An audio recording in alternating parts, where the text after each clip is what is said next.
Important is the funding and the capital when the completion and the launch of a product is close. Wow, so that's actually the most important question you've asked today, so thank you for that.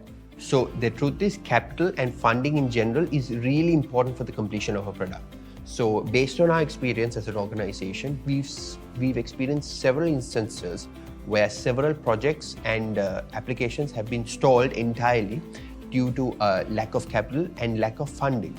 So this is due to the fact where when a product is being developed, having a sufficient form of funding in terms of personal funding or in terms of capital ventures, to have capital available not just for the completion of the product, but once the product is launched, for the overall marketing of the product as well.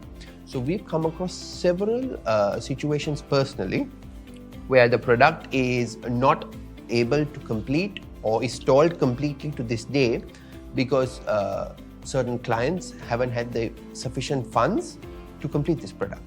So if we're looking at a real life example, almost every country in the world has an alternative towards Uber.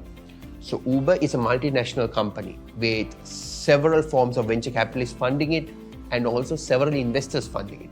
So it has sufficient capital to compete with any local competitor available. However, almost every country has a local competitor for Uber. And that local competitor needs financial backing, needs a financial plan, and sufficient capital and funding to be able to compete with Uber. If not, if it doesn't have a proper plan, if it doesn't have proper funding and capital, it would collapse entirely.